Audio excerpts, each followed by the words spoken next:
Assalamualaikum warahmatullahi wabarakatuh. Bismillahirrahmanirrahim. Alhamdulillahirabbil alamin. Wassalatu wassalamu ala asrofil anbiya'i wal mursalin sayyidina wa maulana Muhammadin wa ala alihi wa sahbihi ajma'in amma ba'du. Yang terhormat Ibu Rita Aryana Nur Hasana sebagai dosen pembimbing mata kuliah Sistematika Tumbuhan dan teman-teman PP2A yang saya sayangi. Pada kesempatan kali ini, kelompok kami akan membahas tentang materi Pteridophyta. Sebelum itu, izinkan saya untuk memperkenalkan anggota kelompok kami. Yang pertama yakni ada Vivi Amelia Fitriani dengan NIM 210808006. Yang kedua ada Zaharani Abdillah dengan NIM 21080860024. Yang ketiga yakni ada saya sendiri Alda Fuadia dengan NIM 21080860030. Dan yang keempat yakni ada Sinta Devitasari dengan NIM 21080860031. Untuk materi yang pertama akan saya sampaikan terlebih dahulu. Nah, materi yang pertama yaitu pengertian Pteridophyta.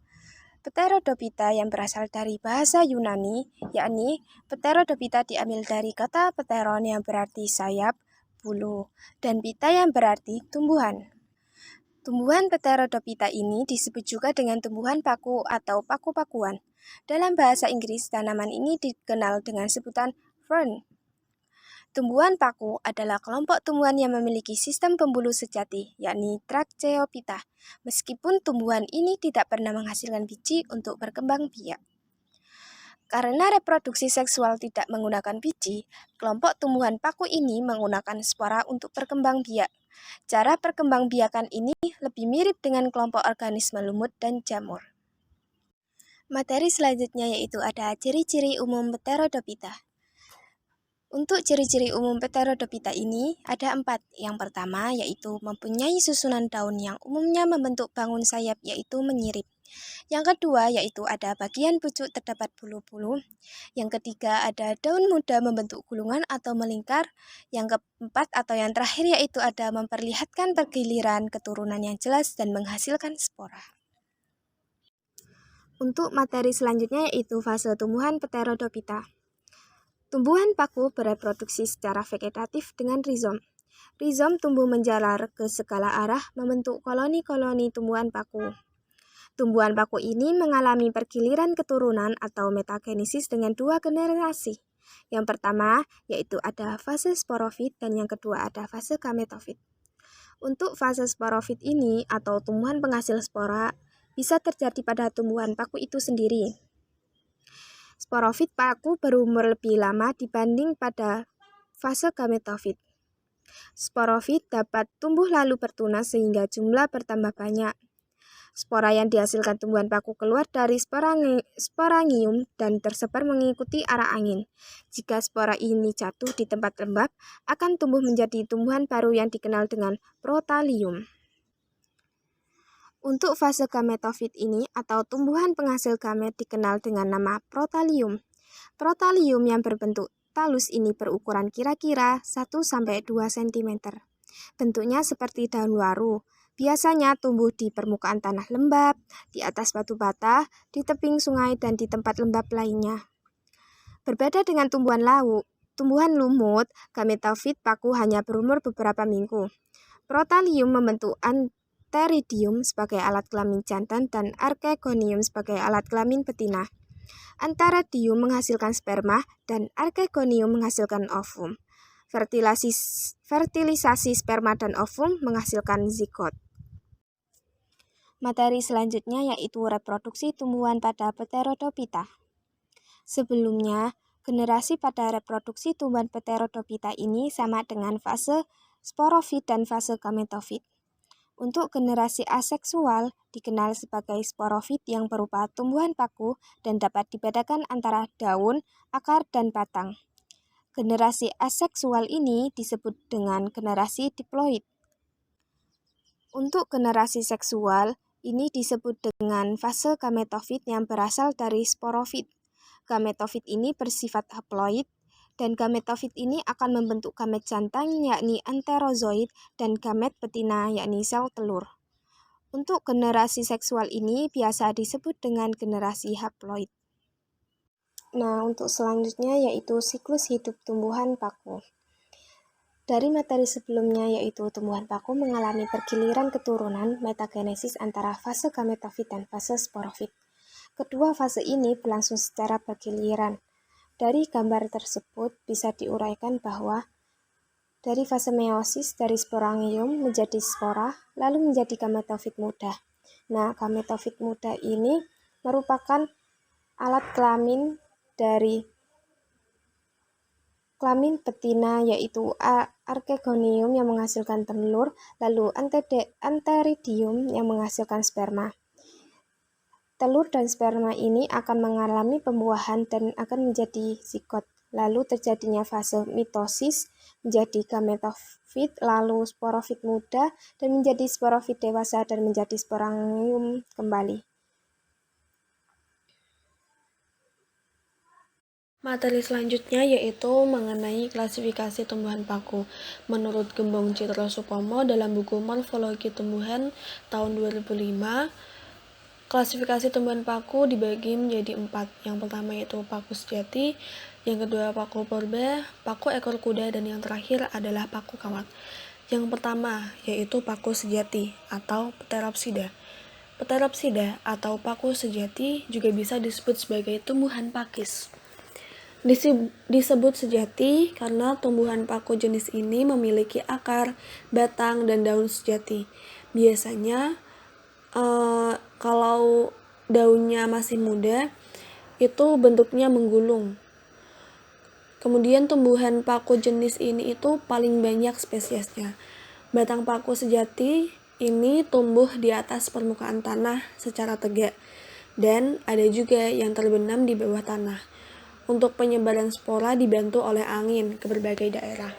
Contoh tumbuhan paku sejati ini adalah Adiantum cuneanthum atau paku suplir dan Asplenium nidus atau paku sarang kuda. Yang kedua adalah paku purba atau Psilopsida. Sesuai dengan namanya, paku purba merupakan tumbuhan paku yang keberadaannya sudah hampir punah.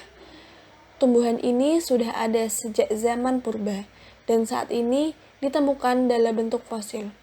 Bentuk daunnya kecil, bahkan ada yang tidak berdaun. Tumbuhan paku purba ini juga sering disebut sebagai tumbuhan paku telanjang karena sporangiumnya terbuka. Mereka tidak memiliki akar, batang, dan daun sejati, tapi tetap memiliki pembuluh angkut xilem dan phloem.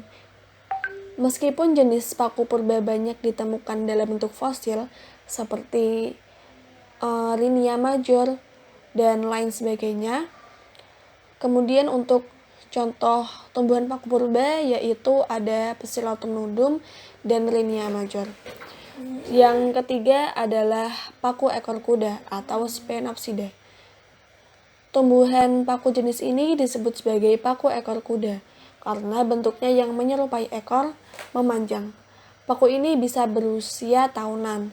Batangnya berwarna hijau, berluas, berlubang di tengah, dan bisa bercabang. Untuk contoh tumbuhan paku ekor kuda sendiri yaitu Equisetum arvense. Kemudian ada paku kawat atau Lycopsida. Paku kawat atau Lycopsida merupakan jenis tumbuhan paku yang termasuk dalam heterospora, yaitu dapat menghasilkan dua macam spora, mikrospora dan makrospora. Ciri-cirinya sesuai dengan namanya, yaitu berdaun kecil dengan susunan spiral dan memiliki batang seperti kawat. Untuk sporangiumnya akan muncul di ketiak daun dan berkumpul membentuk strobilus. Untuk hidupnya sendiri di daratan, dan contoh tumbuhan paku kawat adalah Lycopodium clavatum. Untuk materi selanjutnya akan dipaparkan oleh Mbak Zaharani Abdillah. Kepadanya, saya persilahkan. Terima kasih atas kesempatannya Mbak Arda. Saya akan menyampaikan tentang materi morfologi tumbuhan Pteridophyta. Adapun morfologi dari tumbuhan paku yaitu terdapat dari daun, batang, akar, serta sorus. Dapat dilihat dari gambar di samping. Yang pertama yaitu daun. Daun muda pada tumbuhan paku berbentuk melingkar dan menggulung. Daun tumbuhan paku terdiri dari dua bagian yaitu tangkai dan helai daun. Helaian daun pada umumnya majemuk akan tetapi ada yang berbentuknya tunggal. Helaian daun ada dua macam yaitu daun fertil dan infertil. Kebanyakan daun fertil pada tumbuhan paku terdapat spora yang menempel pada sisi bawah daun. Jika dilihat dari ukurannya, daun tumbuhan paku dibedakan menjadi dua, yaitu mikrofil dan makrofil. Mikrofil adalah daun-daun kecil berupa rambut atau sisik yang tidak tertangkai dan tidak tertulang. Daun mikrofil belum bisa dibedakan antara epidermis, mesofil, dan tulang daun. Pada makrofil merupakan daun-daun besar yang sudah dapat dibedakan antara tangkai daun, daging daun, yang terdiri atas jaringan tiang dan bunga karang. Umumnya, makrofil memiliki stomata yang berfungsi sebagai fotosintesis, transpirasi, respirasi, dan lain-lain. Bentuk-bentuk daun tumbuhan paku terdapat 4 macam bentuk yaitu yang pertama, daun muda polilatis, pelaca, cryptogen, polypodium, dan yang terakhir, Selaoinella, yang dapat dilihat dari gambar berikut ini. Pada tumbuhan paku muda, daun akan menggulung, sedangkan pada tumbuhan paku dewasa, berdasarkan fungsinya, daunnya dapat dibedakan menjadi 3 yaitu yang pertama, tropofil, atau daun khusus untuk fotosintesis dan tidak mengandung spora. Yang kedua, sporofil, atau daun penghasil spora. Dan yang ketiga, troposporofil, yaitu dalam satu tangkai daun, anak-anak daun ada yang menghasilkan spora dan ada yang tidak menghasilkan spora. Yang kedua yaitu batang. Batang tumbuhan paku pada fase gametofit disebut protalium yang berbentuk seperti lembaran kecil, fungsinya sebagai tempat fotosintesis. Dan tumbuhan paku pada fase sporofit telah memiliki akar, batang, dan daun sejati. Dan telah mempunyai jaringan pembuluh angkut, gilem, namun ada juga yang belum memiliki akar dan daun sejati. Batang tumbuhan paku memiliki ukuran yang bervariasi, mulai dari yang berukuran seperti pohon, batang yang tumbuh di atas tanah, ada yang bercabang, menggarpu, dan ada juga yang lurus tidak bercabang. Seperti itu materi yang dapat saya sampaikan. Materi yang selanjutnya akan disampaikan oleh Mbak Vivi. Baik, terima kasih Mbak Dila. Materi selanjutnya yaitu morfologi mengenai akar. Sistem perakaran pada tumbuhan paku adalah serabut. Biasanya terjadi karena akar yang keluar pertama kali tidak bersifat dominan, sehingga akar lain yang keluar dari batang menyusul dan menjadi akar serabut. Fungsi rambut akar tumbuhan paku sendiri biasanya itu untuk menyerap air dan garam mineral yang berada dalam tanah seperti pada Cyathea. Sejumlah akar ditemukan dekat dengan dasar kaudis, berfungsi untuk kestabilan. Sedangkan rizom paku bercabang baik pada tipe irregular atau dikotomi. Rizoid tumbuhan paku banyak berkembang ke arah akar untuk kepentingan hidupnya. Sedangkan rambut-rambut akar akan menyerap air dan garam mineral terlarut. Kelompok lain yang mempunyai akar yang berupa benang yang tumbuh dari batang Contohnya adalah Selaginella sp. Kemudian selanjutnya yaitu mengenai spora. Spora itu adalah alat perkembangbiakan paku secara generatif. Sedangkan alat perkembangbiakan secara vegetatif itu disebut rizom. Spora tumbuhan paku umumnya akan muncul di bawah dan maupun di bagian ujung tepi daun. Spora tersebut terletak di dalam kotak spora yang disebut sporangia atau sporangium. Di dalam sporangia berisi ribuan sel. Kemudian sporangia akan berkumpul membentuk sorus. Sorus berbentuk titik-titik hitam dan terlihat seperti menggumpal pada daun.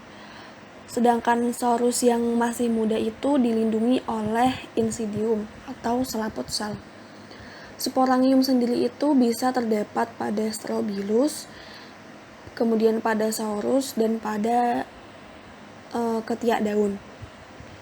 Setiap sporangium dikelilingi oleh sederetan sel yang berbentuk lingkaran atau disebut dengan anulus, yang fungsinya itu sebagai pengatur pengeluaran spora. Bisa dilihat pada gambar itu ada gambar sorus yang berupa kayak titik-titik hitam, kemudian gambar yang selanjutnya itu ada insidium. Insidium itu yang melindungi sorus. Kemudian ada gambar sporangium juga. Selanjutnya yaitu berdasarkan jenis spora yang dihasilkan, tumbuhan paku dibagi menjadi 3, yaitu paku homospora, paku heterospora, dan peralihan. Yang pertama yaitu paku heterospora atau isospora. Paku homospora ini hanya memproduksi satu macam ukuran spora. Sering pula disebut dengan tumbuhan paku berumah satu. Contohnya pada jenis paku Lycopodium atau paku kawat. Tumbuhan tersebut batangnya seperti kawat dan hidup memanjang pada tumbuhan lain. Kemudian yang kedua adalah paku heterospora. Paku heterospora ini memproduksi 2 macam ukuran spora. Spora yang berukuran kecil dan berkelamin jantan disebut dengan mikrospora. Sedangkan spora yang berukuran besar dan berkelamin betina disebut dengan makrospora. Contohnya adalah pada paku Selaginella yang dapat dijadikan tanaman hias dan ada pada paku Marsilea atau semanggi. Kemudian yang ketiga adalah paku peralihan. Tumbuhan paku peralihan ini menghasilkan spora yang berukuran sama, tetapi dapat dibedakan antara spora jantan dan spora betina. Contohnya adalah pada paku ekor kuda. Selanjutnya yaitu skema reproduksi. Yang pertama, skema reproduksi tumbuhan paku homospora. Dapat dilihat pada gambar. Pada bagian yang pertama yaitu ada spora, kemudian menghasilkan protalium yang merupakan gametofit.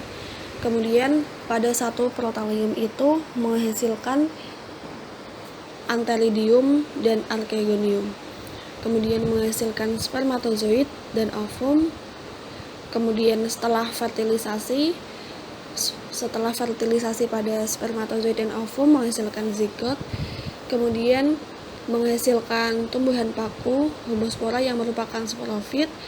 Kemudian menghasilkan sporofil, dan yang terakhir yaitu sporangium, dan kemudian kembali lagi ke spora. Baik, terima kasih kepada Mbak Vivi. Selanjutnya saya akan melanjutkan materi yang berjudul skema reproduksi tumbuhan paku heterospora. Bisa dilihat sendiri ya teman-teman, di sini ada skema metagenesis pada tumbuhan paku heterospora. Bisa dilihat di sini ada 2 sisi, yaitu sisi kanan dan di sisi kiri dan sisi kanan. Yang pertama itu ada di sisi kiri mikrospora dan di sisi kanan ada makrospora. Di sisi kiri yang mikrospora tadi menjadi mikroprotalium dan di sisi kanan yang dari makrospora menjadi makroprotalium.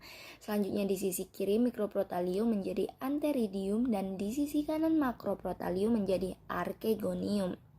Selanjutnya, antheridium dari sisi kiri tadi berubah menjadi spermatozoid dan archegonium dari sisi kanan berubah menjadi ovum. Selanjutnya, spermatozoid dan ovum itu menjadi satu, menjadi zigot. Selanjutnya zigot berubah menjadi tumbuhan paku heterospora. Selanjutnya tumbuhan paku heterospora ini berubah menjadi dua lagi. Di sisi kiri ada mikrosporofil dan di sisi kanan ada makrosporofil.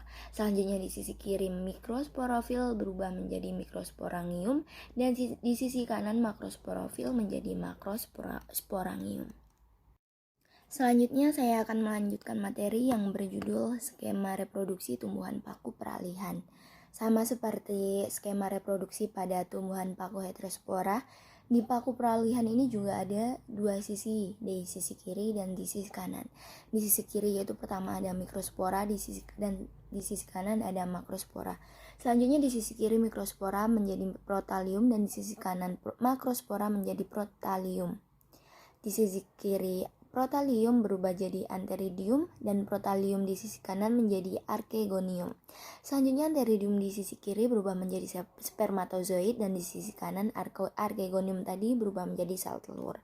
Selanjutnya spermatozoid dan sel telur menjadi satu dan berubah menjadi zigot. Zigot berubah menjadi tumbuhan paku peralihan sebagai sporofit. Selanjutnya tumbuhan paku peralihan itu berubah menjadi sporofil. Nah, sporofil itu diubah menjadi menjadi dua sisi lagi, yaitu di sisi kanan menjadi mikrosporangium dan di sisi kanan berubah menjadi makrosporangium. Yang selanjutnya ada manfaat dari Pteridophyta. Yang pertama itu sebagai tanaman hias, yang kedua ada sebagai bahan penghasil obat-obatan, yang ketiga ada sebagai sayuran, yang keempat sebagai pupuk hijau, yang kelima ada sebagai pelindungan tanaman di persemaian, dan yang terakhir ada sebagai tempat menanam anggrek. Selanjutnya saya akan menyampaikan kesimpulan. Jadi kesimpulannya, tumbuhan paku atau Pteridophyta merupakan tumbuhan berkomus dan berpembuluh yang paling sederhana. Terdapat lapisan pelindung sel di sekeliling organ reproduksi, sistem transportasi internal, tempat hidup yang lembab, akar serabut berupa rizoma, ujung akar dilindungi kaliptra, sel-sel akar membentuk epidermis, korteks, dan silinder pusat atau terdapat silem dan floem. Batang tumbuhan paku tidak tampak karena terdapat di dalam tanah berupa rimpang. Sangat pendek, ada juga yang dapat mencapai 5 meter seperti pada paku pohon atau paku tiang. Daun ketika masih muda menggulung. Berdasarkan bentuk ukuran dan susunannya, daun tumbuhan paku dibedakan menjadi mikrofil dan makrofil. Berdasarkan fungsi daun tumbuhan paku dibedakan menjadi tropofil dan sporofil. Spora tumbuhan paku dibentuk dalam kotak spora atau sporangium. Kumpulan sporangium disebut sorus. Selanjutnya saya kembalikan kepada moderator. Baik, terima kasih. Saya ucapkan kepada teman-teman saya, Mbak Sinta, Mbak Dila, dan Mbak Vivi untuk penyampaian materinya. Sekian dari kami untuk penyampaian materi dari tumbuhan Pteridophyta. Kurang lebihnya mohon maaf. Wassalamualaikum warahmatullahi wabarakatuh.